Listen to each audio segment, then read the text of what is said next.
Di Kemayoran, ada satu lapangan futsal yang selalu penuh, bahkan saat kosong. Malam Jumat Kliwon, peluit berbunyi, dan sesuatu di bawah tanah mulai menagih nyawa. Seorang pengusaha mengira ia membeli kesuksesan, padahal ia membuka gerbang yang seharusnya tetap terkunci. Dan saat sebuah nama berikutnya muncul sebagai target, semua sudah terlambat. Jangan lupa komen dan subscribe agar kamu selamat dari cerita ini.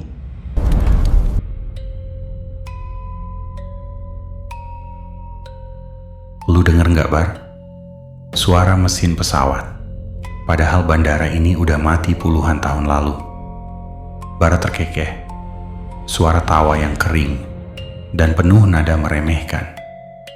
Ia menyesap kopi hitamnya yang sudah dingin. Matanya menatap tajam ke arah hamparan rumput sintetis hijau yang membentang di hadapannya. Itu cuma angin Kemayoran, monyong.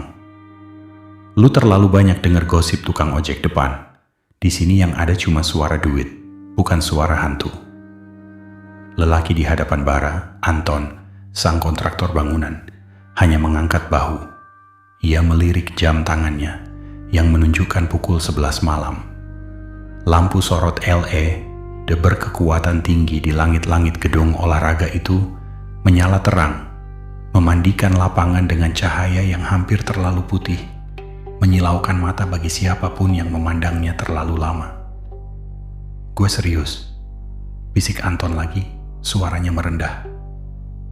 "Tanah ini pas kita gali buat fondasi gawang sebelah utara kemarin, anak-anak nemu sisa-sisa fondasi tua, kayak bekas menara pengawas atau ruang bawah tanah.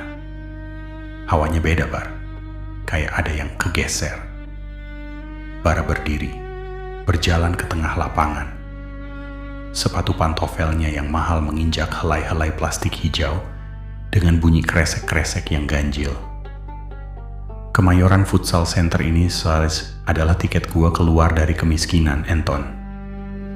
Gua nggak peduli kalau dulu di sini tempat pesawat jatuh, tempat eksekusi, atau sarang kuntilanak sekalipun. Yang gua peduli, besok malam tempat ini grand opening dan semua slot jam utama udah penuh di booking. Kemayoran memang unik. Di satu sisi ia adalah hutan beton dengan apartemen menjulang tinggi dan GE Expo yang megah. Namun di sisi lain, ia menyimpan sisa-sisa masa lalu sebagai pintu gerbang udara Indonesia yang pertama. Tanah yang diinjak. Bara saat ini adalah irisan dari kedua dunia itu. Sebuah hanggar tua yang disulap menjadi arena olahraga modern. Berdiri di atas tanah yang menyimpan ribuan rahasia di bawah lapisan aspalnya. Bara merentangkan tangannya lebar-lebar. "Lihat ini, rumput sintetis kualitas nomor 1, gawang dengan jaring nilon terbaik, dan tribun yang bisa nampung 100 orang. Di Jakarta Pusat, mana ada lapangan sekeren ini dengan harga sewa semurah punya gua?" Justru itu yang aneh. Potong Anton, kali ini ia ikut berdiri. "Lu dapat modal dari mana, Bar? Sebulan lalu lu masih dikejar-kejar debt collector gara-gara proyek ruko lu yang mangkrak. Sekarang, lu bangun ginian dalam waktu kurang dari 3 bulan.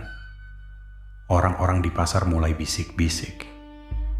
Wajah Bara mengeras. Senyumnya menghilang secepat lampu yang dipadamkan. "Modal itu urusan gua, bisik-bisik itu urusan orang sirik. Yang penting besok lu pastiin gak ada lampu yang kedap-kedip. Gua mau semuanya sempurna." Setelah Anton pamit dengan perasaan tidak enak yang masih mengganjal di dadanya, Bara berjalan menuju kantor kecilnya yang terletak di sudut bangunan, tepat di belakang gawang sebelah utara. Ruangan itu dingin, lebih dingin dari sisa ruangan lainnya, meski ACE belum dinyalakan. Ia mengunci pintu rapat-rapat dan menarik tirai jendela yang menghadap langsung ke lapangan. Di atas meja kerjanya yang terbuat dari kayu jati gelap, terdapat sebuah kotak kecil dari kulit berwarna merah tua. Bara membukanya perlahan, Di dalamnya tidak ada emas atau permata, melainkan gumpalan tanah hitam yang dibungkus, kain kafan kusam, dan sebuah peluit kuningan yang sudah berkarat. Bara teringat malam di mana ia bersujud di sebuah makam, tak bernama di pinggiran Jakarta, dipandu oleh seorang lelaki tua, yang matanya putih seluruhnya. Tanah Kemayoran itu haus, nak, bisik lelaki itu kala itu. Ia terbiasa dengan deru mesin dan keramaian.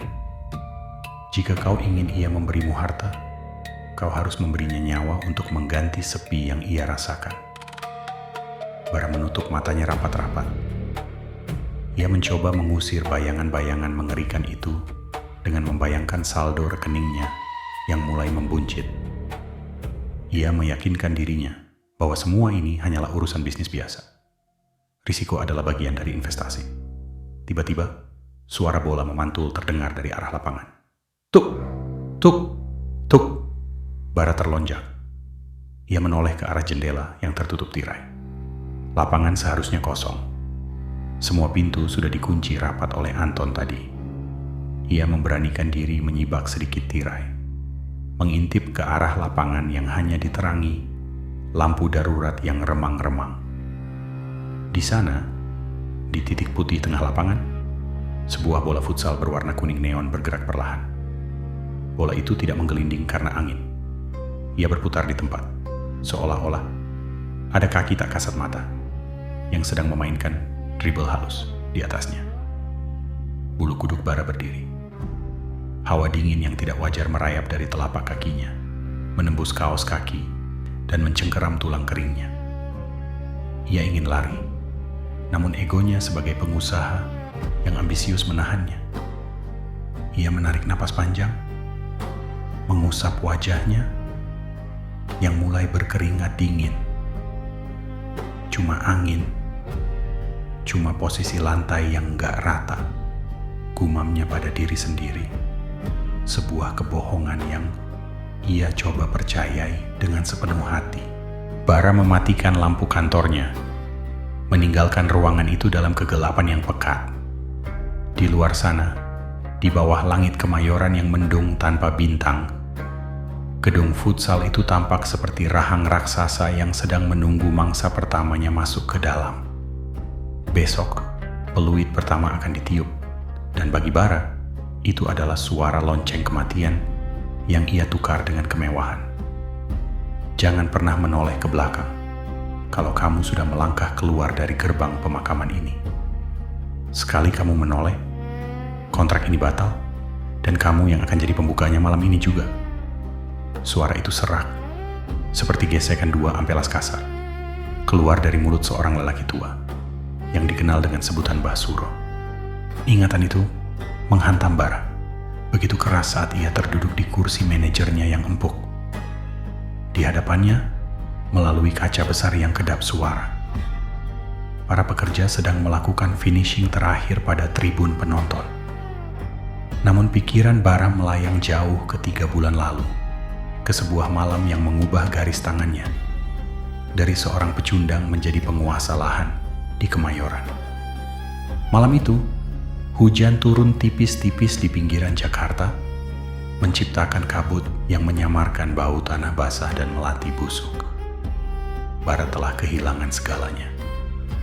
Ruko yang ia bangun di kawasan industri ambruk karena korupsi bahan bangunan, dan para penagih utang sudah mengancam akan mengambil nyawa istrinya. Dalam keputusasaan yang memuncak, ia mendatangi Mbah Suro atas rekomendasi seorang kawan lama yang tiba-tiba kaya raya setelah bisnis rongsokannya meledak. Kemayoran ya? Mbah Suro menyalakan rokok klobotnya. Baunya menyengat dan membuat mual. Tanah itu bekas bandara. Banyak energi yang tertinggal di sana. Orang-orang yang terburu-buru, kecelakaan pesawat yang ditutupi sejarah, hingga nyawa-nyawa yang hilang di ujung landasan pacu. Tanah itu tidak butuh doa, Bara. Tanah itu butuh keramaian untuk menutupi tangisnya. Bara masih ingat betapa dingin telapak tangan Mbah Suro saat memegang pergelangan tangannya. Aku bisa membuat lapanganmu selalu penuh. aku bisa membuat setiap orang yang lewat merasa haus untuk menendang bola di sana. Tapi ada harga yang harus kau setor. Tanah Kemayoran itu rakus. Apa syaratnya, Mbak? Apapun, jawab Bara tanpa ragu. Ia sudah tidak punya pilihan. Mbah Suro mengeluarkan sebuah kain kafan kecil yang di dalamnya berisi tanah merah. Ini tanah dari liang lahat 7 orang yang mati mendadak. Kau harus menanamnya tepat di bawah titik penalti gawang utara. Lapanganmu akan menjadi magnet. Tapi ingat, setiap tahun, tepat di malam Jumat Kliwon bulan Suro, lapangan itu akan menagih pelumas. Seseorang harus kelelahan di sana. Seseorang harus menyerahkan napas terakhirnya di atas rumputmu. Bara sempat tercekat. Maksud Mbah, tumbal? Mbah Suro tertawa.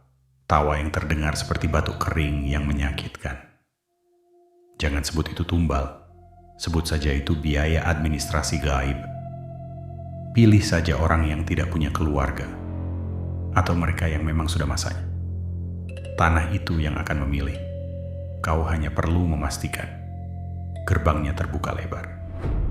Kini, di kantornya yang mewah, Bara memandangi gawang utara itu.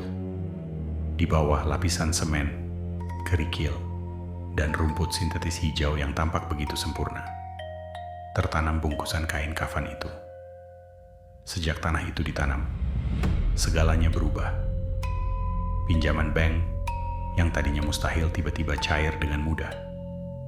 Izin mendirikan bangunan yang macet di kelurahan mendadak lancar hanya dengan sekali makan siang. Bahkan, cuaca seolah mendukungnya. Saat daerah lain di Kemayoran banjir, lahan lapangannya tetap kering kerontang. Namun, harganya mulai terasa. Bara mulai sering bermimpi tentang suara mesin pesawat tua yang menderu-deru di dalam kepalanya setiap kali ia mencoba tidur. Suara itu bukan sekadar suara mesin, melainkan jeritan ribuan orang yang bercampur dengan putaran baling-baling. Dan setiap malam, tepat pukul 00.00, ia harus melakukan ritual kecil. Meneteskan sedikit darah dari jarinya ke sebuah lubang kecil di pojok kantornya yang terhubung langsung ke fondasi bangunan. Jangan biarkan tanah itu kering, Bara. Bisikan Mbah Suro kembali terngiang. Ia bangkit dari kursinya, berjalan mendekati dinding kantor yang bersentuhan langsung dengan area lapangan. Ia menempelkan telinganya ke dinding. Untuk sesaat, ia tidak mendengar apa-apa. Namun kemudian, dari balik beton tebal itu, ia mendengar suara napas yang berat. Napas yang terengah-engah. Seperti seseorang yang baru saja melakukan sprint panjang, namun tidak bisa berhenti. "Siapa di sana?" teriak Bara. Suaranya bergetar. Tak ada jawaban. Hanya keheningan yang mencekam, disusul oleh suara gemericik air dari toilet di luar yang tiba-tiba menyala sendiri. Bara membuka laci mejanya, mengambil botol whisky, dan menegaknya langsung dari botol. Ia butuh keberanian. Besok adalah pembukaan besar-besaran. Ia sudah mengundang tim-tim futsal amatir terbaik se-Jakarta. Ia sudah menyiapkan panggung, lampu hias, dan musik yang keras untuk menutupi apapun yang mungkin terdengar dari bawah tanah. Ia meyakinkan dirinya bahwa 1 nyawa setahun adalah harga yang murah untuk kekaisaran yang sedang ia bangun. Kemayoran akan mengenalnya sebagai raja bisnis baru. Ia tidak akan lagi kembali ke gang sempit yang bau sampah. Ia akan menjadi besar, setinggi menara-menara apartemen yang mengepung lapangannya. Namun saat ia menoleh kembali ke arah lapangan melalui kaca kantornya, ia melihat sesuatu yang membuatnya membeku. Di tengah gawang utara, jaring gawang itu tiba-tiba menegang, seolah-olah ada sesuatu yang sangat besar dan tak terlihat sedang bersandar di sana, menatap lurus ke arah jendela kantor Bara. Bara segera menutup tirai kantornya dengan kasar, Tangannya gemetar hebat saat ia mencoba menyalakan rokok. Di luar, suara angin Kemayoran yang melewati sela-sela bangunan tua terdengar seperti suara tangisan yang panjang. Baru 1 tahun sekali kan? Gumamnya pada kegelapan. Cuma 1 orang. Bara tidak menyadari bahwa perjanjian dengan tanah terkutuk tidak pernah sesederhana itu. Tanah yang sudah mencicipi darah tidak akan pernah puas hanya dengan 1 porsi setahun.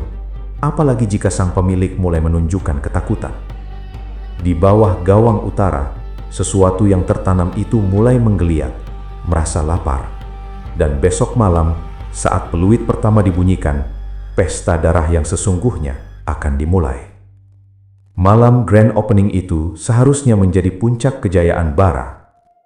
Lampu stadion berkekuatan ribuan watt membedah langit malam Kemayoran yang kelabu, menciptakan pilar cahaya yang bisa terlihat dari kejauhan. Musik EDM berdentum kencang dari speaker gantung, berusaha menenggelamkan kebisingan kota. Namun, bagi mereka yang peka, ada sesuatu yang salah dengan udara di dalam gedung itu. Udara yang seharusnya gerah karena penuh sesak manusia, justru terasa seperti hembusan angin dari dalam lemari es mayat. Gila, ini AC-nya bocor atau gimana? Keluh Randy, kapten tim Gajah Kemayoran yang sedang melakukan pemanasan. Ia menggosok-gosok lengannya yang mendadak merinding. Dinginnya nggak wajar, Bar. Kayak di puncak. Tapi baunya, bau tanah basah. Bara hanya tertawa kaku sambil menepuk bahu Randy. Itu sistem pendingin terbaru, Ren. Biar kalian gak gampang capek. Udah, fokus aja ke pertandingan. Hadiahnya 10 juta loh. Pertandingan pembuka berlangsung pukul 9 malam. Di tribun, penonton bersorak-sorai.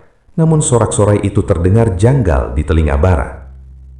Suaranya seperti bergema di dalam sebuah kaleng raksasa, menciptakan pantulan-pantulan suara yang tidak sinkron dengan gerakan mulut penonton. Bara berdiri di balkon lantai 2, tepat di depan kantornya, memantau setiap jengkal lapangan. Keanehan pertama dimulai saat pertandingan memasuki menit ke-10. Di area gawang utara, tempat yang tepat berada di atas tanah keramat itu, seorang pemain sayap tiba-tiba berhenti mengejar bola. Ia berdiri mematung, menatap kosong ke arah tribun penonton yang gelap di sudut ruangan. Wajahnya yang semula merah karena lelah, mendadak pucat pasi. Ia jatuh terduduk, mencengkram dadanya seolah oksigen di sekelilingnya baru saja disedot habis. "Woi, fokus!" teriak teman-temannya. Namun pemain itu hanya menunjuk-nunjuk ke arah belakang gawang dengan jari gemetar. Di sana, di balik jaring nailon yang seharusnya kosong, Bara juga melihatnya. Sebuah bayangan hitam, tinggi besar melampaui tinggi gawang, berdiri tegak. Sosok itu tidak memiliki wajah, hanya berupa siluet pekat yang seolah-olah menyerap cahaya lampu di sekelilingnya. Hawa dingin mendadak menusuk tulang. Para penonton di tribun utara mulai bergeser menjauh. Mereka merasa bulu kuduk mereka berdiri tanpa alasan. Bau kabel terbakar bercampur anyir darah mulai tercium, menyengat hidung siapapun yang berada dekat dengan area penalti utara. "Bar, ada yang gak beres sama lampunya," lapor Anton melalui walkie-talkie. Suaranya pecah oleh gangguan statis. Tegangan listriknya naik turun, tapi di panel kontrol semuanya normal. Dan, Bar, lu harus lihat kamera CCTV nomor 4. Bara segera masuk ke ruang kontrol. Di layar monitor nomor 4 yang mengarah ke tribun kosong di belakang gawang utara, ia melihat sesuatu yang membuat jantungnya seakan berhenti berdetak. Di layar itu, tribun yang seharusnya kosong justru tampak penuh sesak. Namun mereka bukan manusia. Sosok-sosok pucat dengan pakaian kuno, beberapa mengenakan seragam pilot tahun 40-an yang compang-camping, beberapa lagi dengan tubuh yang tampak hangus berbakar, duduk berjajar dengan rapi. Mereka tidak bersuara, hanya menatap ke arah lapangan dengan mata yang cekung dan gelap. Itu apa, Anton?" bisik Bara dengan suara tercekat. "Gue nggak tahu, Bar. Pas gue lihat langsung ke tribunnya kosong, tapi di monitor, mereka ada di sana. Mereka kayak lagi nunggu sesuatu." Tiba-tiba, suara dentuman keras terdengar di lapangan. Salah satu lampu stadion meledak, menghujani lapangan dengan pecahan kaca. Kepanikan pecah. Namun di tengah hiruk-pikuk itu, sebuah fenomena mengerikan terjadi. Bola futsal yang berada di tengah lapangan tiba-tiba melayang setinggi dada, lalu melesat dengan kecepatan peluru menuju gawang utara, padahal tidak ada satupun pemain yang menyentuhnya. Bola itu menghantam jaring dengan suara gedebuk yang sangat keras, lalu jatuh ke tanah. Di tempat bola itu jatuh, rumput sintetis hijau yang mahal itu perlahan-lahan berubah warna. Cairan merah kental mulai merembes dari bawah lantai, membasahi area penalti. Bau amis darah kini begitu menyengat hingga beberapa penonton muntah-muntah. "Lampu! Nyalain semua lampu!" teriak Bara panik. Namun, alih-alih menyala, seluruh lampu stadion justru padam total. Kegelapan pekat menyelimuti Kemayoran Futsal Center. Dalam kegelapan itu, suara musik EDM yang tadinya ceria berubah menjadi suara deru mesin pesawat yang memekakkan telinga. Suara mesin itu begitu nyata, seolah-olah sebuah pesawat pembom raksasa sedang bersiap melakukan pendaratan darurat tepat di atas kepala mereka. Bara meraba-raba dinding, mencoba mencari jalan keluar. Namun, tangannya menyentuh sesuatu yang basah dan dingin. Saat ia menyalakan flash dari ponselnya, ia berteriak histeris. Dinding kantornya tidak lagi terbuat dari beton, melainkan tertutup oleh ribuan tangan-tangan kecil yang pucat yang mencoba mencengkeram pakaiannya. Di bawah sana, di tengah lapangan yang gelap, terdengar suara tawa melengking yang bukan berasal dari manusia. Suara itu berasal dari lubang kecil di pojok kantornya, tempat ia meneteskan darah setiap malam. "Belum cukup, Bara," suara itu berbisik langsung di telinganya, dingin seperti es. "Satu tetes darahmu tidak cukup untuk membayar haus kami." Bara jatuh tersungkur. Ia menyadari bahwa lapangan ini bukan lagi sebuah tempat usaha, melainkan altar persembahan raksasa. Dan malam ini, Kemayoran tidak hanya menginginkan satu nyawa, ia menginginkan pesta. Bau kematian kini benar-benar menetap di udara, dan di luar sana, di bawah sisa-sisa landasan pacu yang terkubur, sesuatu yang jauh lebih besar mulai terbangun dari tidurnya yang panjang. Pagi setelah malam pembukaan yang kacau itu, Kemayoran diselimuti kabut tipis yang tidak biasa. Media-media lokal memberitakan insiden itu sebagai gangguan listrik massal dan histeria kolektif. Bara berhasil menyuap beberapa oknum agar berita tentang cairan merah di lapangan disebut sebagai kebocoran pipa karat tua. Tensi ketegangan di gedung itu seolah menurun, berganti dengan keheningan yang menyesakkan. Jenis keheningan yang biasa kamu temukan di rumah duka sebelum peti mati ditutup. Bara duduk di pinggir lapangan, menatap titik penalti gawang utara yang kini sudah bersih. Tidak ada noda darah, tidak ada pecahan kaca. Semuanya tampak normal, terlalu normal. Namun, ia tidak bisa melupakan bagaimana rasanya tangan-tangan dingin itu menyentuh kulitnya di kegelapan semalam. "Bar, lu harus lihat ini," suara Anton memecah lamunan Bara. Anton datang dengan wajah yang tampak 10 tahun lebih tua. Ia menyodorkan sebuah ponsel yang menampilkan rekaman video amatir dari salah satu penonton. Video itu goyang dan buram, diambil saat lampu padam. Di sana terlihat seorang remaja bernama Dimas, salah satu pemain dari tim sekolah lokal, sedang berdiri sendirian di tengah lapangan. Dalam rekaman itu, Dimas tidak tampak ketakutan. Ia justru tampak seperti sedang berbicara dengan seseorang yang tidak ada di sana. Tiba-tiba, tubuh Dimas tersentak ke belakang, seolah kakinya ditarik dengan kekuatan luar biasa dari bawah tanah. Ia terseret beberapa meter menuju gawang utara sebelum akhirnya video itu terputus oleh kegelapan total. Dimas ada di rumah sakit sekarang, Bar, bisik Anton. Koma. Dokter bilang gak ada luka luar, tapi tulang pergelangan kakinya hancur, kayak diperas oleh tangan raksasa. Bara menelan ludah. Dia cuma jatuh, Anton. Lantainya licin karena keringat. Lantai parket kita gak licin, Bar. Dan satu lagi, Anton ragu sejenak. Ibu Dimas datang ke sini tadi pagi. Dia histeris. Dia bilang Dimas sempat sadar sebentar di ambulans dan terus-menerus meracau tentang pesawat yang gak boleh mendarat dan pria dengan peluit berkarat. Bara tercekak nafasnya sendiri. Peluit berkarat. Ia teringat benda yang diberikan Mbah Suro di dalam kotak merahnya. Ia segera berdiri dan berjalan cepat menuju kantornya, mengabaikan panggilan Anton. Sesampainya di dalam, ia mengunci pintu. Suasana kantornya terasa berbeda. Suhu udara di sana tetap stabil di angka 18 derajat, meski AC dimatikan. Ia membuka laci meja, mencari kotak merah itu. Saat dibuka, peluit kuningan yang tadinya berkarat, kini tampak mengkilap, seolah-olah baru saja dipoles dengan minyak. Namun, yang membuat jantung Bara hampir copot adalah tanah kafan di dalamnya. Tanah itu kini basah, becek, dan mengeluarkan aroma mawar busuk yang sangat tajam. Bara jatuh terduduk di kursi manajernya. Keingintahuan dan ketakutan berperang di dalam kepalanya.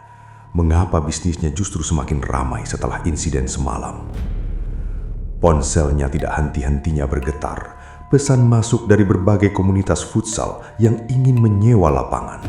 Mereka bilang ada sensasi berbeda saat bermain di Kemayoran Futsal Center.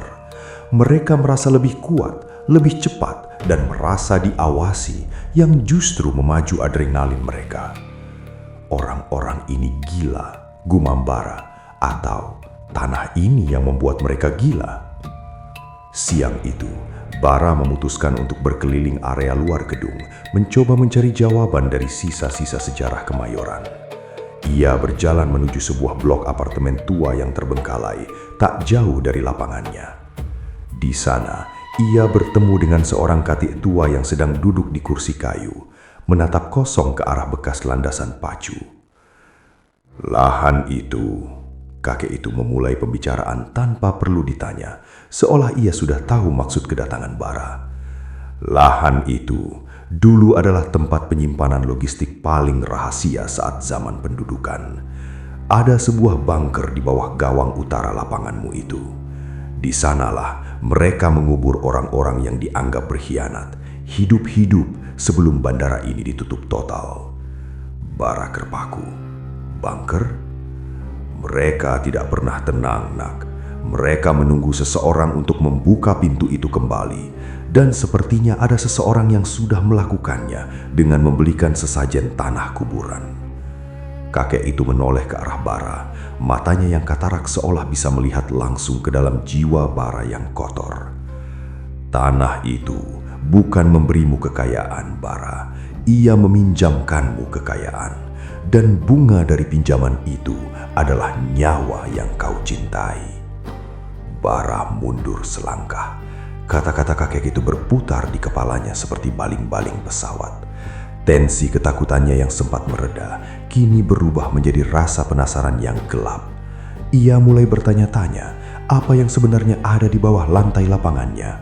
Apakah hanya bunker tua, ataukah sesuatu yang jauh lebih purba yang telah lama lapar?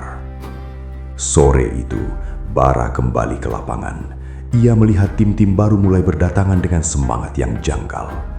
Mereka tertawa, namun mata mereka tampak kosong, persis seperti penonton gaib di monitor CCTV semalam. Bara berdiri di pinggir lapangan, memegang peluit kuningan di saku celananya. Ia merasakan getaran halus di bawah tanah. Getaran itu seirama dengan detak jantungnya. Untuk sesaat, ia merasa seperti dewa yang mengatur arena gladiator. Tapi kemudian, ia melihat bayangan istrinya di parkiran, melambaikan tangan padanya. Tiba-tiba, ia teringat ucapan kakek tadi. Bunga dari pinjaman itu adalah nyawa yang kau cintai. Bara menatap istrinya, lalu menatap gawang utara. Rasa penasaran yang semula membara, kini berubah menjadi horor yang dingin. Ia menyadari bahwa ia bukan lagi pemilik lapangan itu. Ia hanyalah penjaga gerbang neraka yang ia bangun sendiri di jantung Kemayoran. Malam di Kemayoran tidak pernah benar-benar sunyi. Namun di dalam kompleks futsal milik Bara, keheningan itu terasa seperti zat padat yang menyumbat tenggorokan. Siska, istri Bara, sudah seminggu ini tidak bisa tidur nyenyak. Ia merasa suaminya bukan lagi pria yang ia kenal. Bara sering mengigau dalam bahasa yang tidak ia mengerti, dan tubuh suaminya itu selalu terasa dingin, sedingin es, meskipun mereka tidur tanpa pendingin ruangan. Malam itu, rasa penasaran Siska memuncak. Bara sedang pergi keluar, katanya ada urusan mendesak dengan investor di daerah Ancol. Namun Siska melihat suaminya meninggalkan kunci kantor di atas meja rias, sesuatu yang tidak pernah terjadi sebelumnya. Dengan tangan gemetar, Siska mengambil kunci itu dan berjalan menuju gedung futsal yang terletak tepat di belakang rumah mereka. Gedung itu tampak seperti raksasa hitam yang sedang tidur. Siska membuka pintu kantor Bara. Begitu pintu terbuka, bau busuk langsung menyergapnya. Bukan bau sampah, melainkan bau daging yang membusuk bercampur dengan aroma anyir darah yang sangat kuat. "Bara, kamu sembunyiin apa?" bisiknya ketakutan. Siska mulai menggeledah kerja Bara. Di laci paling bawah yang terkunci ganda, ia menemukan sebuah kotak kayu merah tua yang tampak sangat kuno. Di dalamnya, ia menemukan foto-foto para pemain futsal yang mengalami kecelakaan di lapangan itu. Ada Dimas yang masih koma, ada seorang wasit yang kena serangan jantung bulan lalu, dan beberapa orang lainnya. Namun yang membuat jantung Siska seolah berhenti adalah sebuah foto di paling bawah. Itu adalah foto dirinya sendiri. Di belakang foto itu tertulis koordinat lokasi, Gawang Utara. "Enggak, ini enggak mungkin," isak Siska. Air matanya mulai luruh. Tiba-tiba lampu di ruangan itu berkelip-kelip. Suasana menjadi sangat mencekam ketika suara deru mesin pesawat yang sangat rendah mulai menggetarkan kaca-kaca jendela. Siska merasakan lantai di bawah kakinya bergetar. Ia melihat ke arah sudut ruangan di mana terdapat sebuah lubang kecil di lantai yang tampak seperti bekas galian paksa. Dari lubang itu merayap keluar cairan hitam pekat yang bergerak seperti makhluk hidup. Siska mencoba lari, namun pintu kantor itu terbanting menutup dengan suara dentuman keras. Brak! "Mau kemana, Siska?" Siska terteriak. Bara berdiri di sana di ambang pintu yang entah sejak kapan terbuka. Namun itu bukan Bara yang ia cintai. Mata Bara hitam seluruhnya, tidak ada bagian putihnya sama sekali. Kulit wajahnya tampak pucat dan kendor, seolah-olah daging di dalamnya telah mencair. "Bara, istighfar Mas, apa yang kamu lakukan?" teriak Siska sambil memeluk foto dirinya sendiri. Bara berjalan mendekat, langkah kakinya tidak mengeluarkan suara, seolah-olah ia melayang. "Kamu tahu, Siska, tanah ini tidak pernah puas. Mbah Suro bilang 1 nyawa per tahun, tapi tanah di bawah sana, mereka adalah serdadu yang haus. Mereka ingin permaisuri. Mereka menginginkanmu. Kamu gila, kamu mau numbalin istri kamu sendiri demi lapangan ini." Bara tertawa, tawa yang terdengar seperti suara rintihan ribuan orang. "Ini bukan lagi soal lapangan, Siska. Ini soal keselamatan kita. Kalau aku tidak memberimu pada mereka, mereka akan mengambil seluruh garis keturunanku. Aku melakukannya untuk bertahan hidup." Bara merogoh saku celananya dan mengeluarkan peluit kuningan yang kini sudah berwarna merah darah. Ia meniupnya, namun tidak ada suara peluit yang keluar. Yang terdengar adalah suara jeritan melengking yang membuat telinga Siska berdarah. Seketika itu juga lantai kantor pecah. Tangan-tangan pucat yang sudah busuk mencuat dari sela-sela lantai parke mencengkeram pergelangan kaki Siska. Siska menjerit histeris, menendang-nendang, namun kekuatan tangan-tangan itu tidak manusiawi. "Mas, tolong!" Bara hanya berdiri mematung. Air mata darah mengalir dari matanya yang hitam. Ia seperti terhipnotis oleh kekuatan yang jauh lebih besar darinya. Di belakang Bara, sosok bayangan hitam besar yang pernah dilihat para pemain kini muncul sepenuhnya. Sosok itu mengenakan seragam penerbang tua yang compang-camping. Wajahnya hanya berupa lubang gelap yang menganga. Peringatan terakhir sudah lewat, Bara. Janji adalah janji. Jika bukan dia, maka seluruh duniamu akan kami ratakan dengan tanah. Siska berhasil melepaskan satu kakinya dan melemparkan vas bunga ke arah kaca jendela kantor hingga pecah. Ia melompat keluar melalui jendela kantor, terjatuh ke area lapangan yang gelap gulita. Ia berlari sekuat tenaga menuju gerbang keluar, namun setiap kali ia melangkah, lapangan itu seolah memanjang. Gawang utara yang seharusnya jauh di belakang tiba-tiba muncul tepat di hadapannya. Ia terjebak di dalam labirin gaib di tengah Kemayoran. Bara melihat Siska terjatuh di titik penalti gawang utara dari atas balkon. Ia melihat tanah di bawah Siska mulai bergerak seperti air mendidih. Penyesalan mendalam tiba-tiba menghantam Bara, memecahkan pengaruh gaib yang menguasainya. "Siska, lari!" teriak Bara dengan suaranya yang asli. Namun sudah terlambat. Langit di atas gedung futsal itu tiba-tiba memerah. Suara sirine udara zaman perang berdengung kencang di seluruh penjuru Kemayoran. Tanah di bawah gawang utara terbelah lebar, memperlihatkan sebuah lubang gelap yang tak berujung, memancarkan aroma kematian yang paling murni. Bara menyadari satu hal. Ia bukan hanya mengundang setan, ia telah membuka pintu neraka yang selama ini terkunci di bawah tanah bekas bandara itu. Malam Jumat Kliwon di bulan Suro telah mencapai puncaknya. Langit di atas Kemayoran seolah terbelah oleh kilatan petir tanpa suara guntur, menyisakan warna ungu kehitaman yang mencekam. Di dalam gedung Kemayoran Futsal Center, waktu seolah berhenti. Suara bising kota Jakarta, klakson motor, deru kendaraan di jalan layang, dan suara musik dari kejauhan lenyap total, digantikan dengan keheningan absolut yang lebih menyakitkan daripada ledakan. Bara berdiri di tepi lubang yang menganga di bawah gawang utara. Ia melihat Siska, istrinya, tersungkur di tanah yang mulai melunak. Setengah tubuh Siska sudah tertelan oleh lantai parke yang berubah menjadi rawa hitam pekat. "Mas, sakit mas, tolong." Rintihan Siska sangat pelan, namun terdengar jelas di telinga Bara seperti bisikan maut. Bara mencoba melompat untuk menarik tangan istrinya, namun kakinya sendiri tidak bisa digerakkan.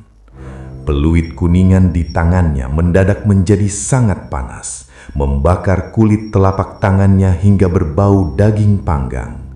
Peluit itu seolah menyedot seluruh energi kehidupan dari tubuh Bara. "Sudah saatnya, Bara." Sebuah suara parau menggema dari dalam lubang gelap itu. "Kontrakmu tidak bisa dibatalkan dengan air mata."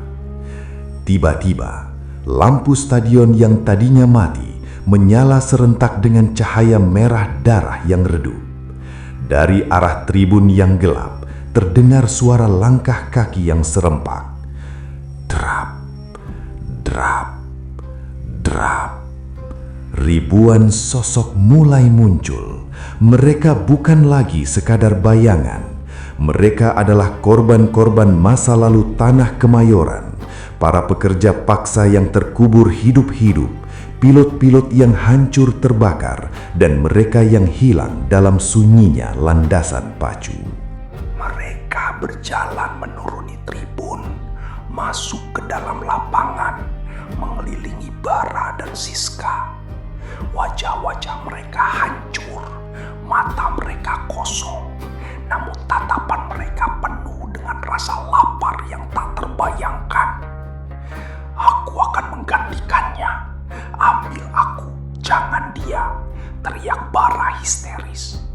Ia melemparkan peluit kuningan itu ke dalam lubang. Seketika itu juga, tangan-tangan yang mencengkeram Siska mengendur. Siska terlempar keluar dari rawa hitam itu menuju pinggir lapangan, pingsan karena trauma yang luar biasa. Namun, sebagai gantinya, tanah di bawah Bara meledak. Ribuan tangan-tangan busuk kini beralih kepada Bara. Mereka mencengkeram jas mahalnya, menarik rambutnya, dan membenamkan kuku-kuku hitam mereka ke dalam dagingnya. Bara diseret menuju titik penalti gawang utara. Di sana, ia melihat pemandangan yang paling mengerikan dalam hidupnya. Mbah Suro berdiri di tengah lubang, namun tubuhnya kini menyatu dengan akar-akar pohon besar yang membusuk. Kau pikir kekayaan ini gratis, Bara? Mbah Suro tertawa, dan dari mulutnya keluar ulat-ulat tanah yang gemuk. Kau hanya pion. Tanah ini butuh pemilik baru untuk dijaga di bawah sana. Selamat datang di rumah barumu. Bara menjerit saat tubuhnya mulai ditarik masuk ke dalam lubang. Ia melihat pemandangan terakhir di atas sana. Plakat emas bertuliskan namanya sebagai pengusaha muda sukses yang tergantung di dinding kantornya, kini retak dan jatuh ke lantai. Semua kemewahan, mobil sport yang terparkir di luar, dan saldo rekening yang melimpah kini terasa seperti sampah yang tidak berarti. Tubuhnya kini sudah terbenam hingga dada. Rasa dingin yang luar biasa mulai membekukan jantungnya. Ia merasa tulang-tulangnya diremukkan oleh tekanan tanah yang luar biasa berat. Di detik-detik terakhir kesadarannya, ia mendengar suara peluit ditiup dengan sangat keras. Beri!